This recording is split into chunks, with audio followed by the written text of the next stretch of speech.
Hello बच्चों, हमें यहाँ पे एक क्वेश्चन दिया गया है। चलो इस क्वेश्चन को हम एक बार पढ़ लेते हैं। So the question says two identical charged pairs suspended from A common point by two massless strings of length L. तो यहाँ पे दो आइडेंटिकल चार्ज पेयर हैं और दोनों को एक स्ट्रिंग से एल लेंथ का स्ट्रिंग से झुलाया गया है और दोनों ही इनिशियली डी डिस्टेंस अपार्ट है, जहाँ पे कि जो डी है सेपरेशन दोनों का वो बहुत ही स्मॉल है स्ट्रिंग लेंथ से। और दोनों क्यों डी डिस्टेंस अपार्ट है? दोनों के बीच में म्यूचुअल रिपल्सन है, इसीलिए the charges begin to leak from both the spheres at a constant rate. दोनों पे ही चार्ज लीक हो रहा है, यानी कि घट रहा है चार्ज। तो as a result the spheres approach each other with velocity भी। तो क्योंकि चार्ज लीक हो रहा है, दोनों के बीच में रिपल्सन फोर्स कम होगा, तो दोनों अप्रोच कर रहे हैं एक दूसरे के तरफ। तो v varies as function of distance x between the spheres. तो जो वेलोसिटी है v से अगर वो अप्रोच कर रहे हैं तो वो x के साथ कैसे फंक्शन में वेरी करेगा, वो हमें फाइंड आउट करना है। तो सबसे पहले क्या करते हैं, हम यहाँ पे एक फिगर बना लेते हैं। तो ये हमारा दो स्ट्रिंग्स है एल लेंथ का, दोनों पे ही स्पीयर्स यहाँ पे लगे हैं, चार्ज स्पीयर्स, और दोनों ही बिल्कुल आइडेंटिकल चार्ज स्पीयर हैं। तो दोनों का चार्ज q ले लेते हैं हम। सेपरेशन दोनों के बीच में जो है वो कितना है?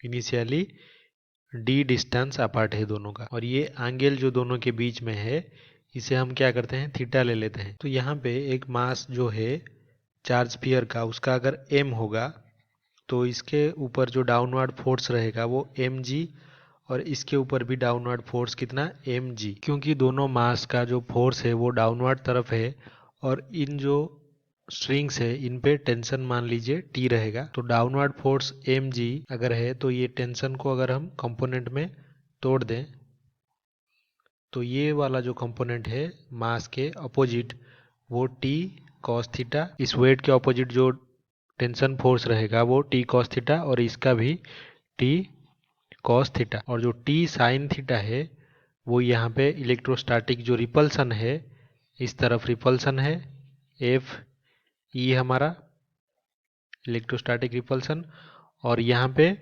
जो टेंशन का इनवर्ड फोर्स है दोनों को अट्रैक्ट कर रहा है, वो कितना है, टी साइन थीटा दोनों का।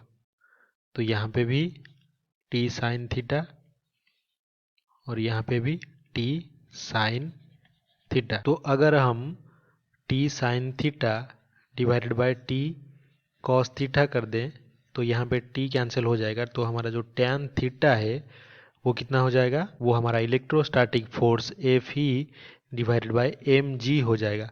यानी कि tan theta will be equals to 1/4 pi epsilon naught Q square. दोनों का चार्ज क्यू है तो क्यू स्क्वायर, और सेपरेशन कितना है, डी स्क्वायर एम इंटू जी।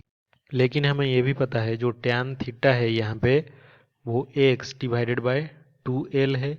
तो यहाँ पे दोनों को अगर हम इक्वेट करें तो x डिवाइडेड बाय 2l हमारा हो जाएगा 1/4 pi epsilon naught Q square divided by x square into m जी।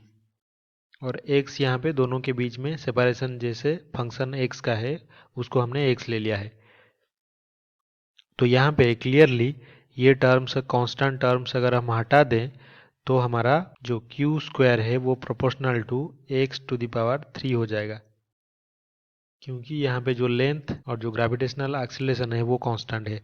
तो हमारा जो q है वो प्रोपोर्शनल टू x⁻³ हो जाएगा। तो D Q divided by D T जो है वो हो जाएगा, अगर इसका डेरिवेटिव ले लें तो 3/2 x⁻1/2 हो जाएगा into D X by D T. लेकिन हमें पता है जो rate of change of charge leakage D Q by D T, ये इक्वल्स टू एक कांस्टेंट है।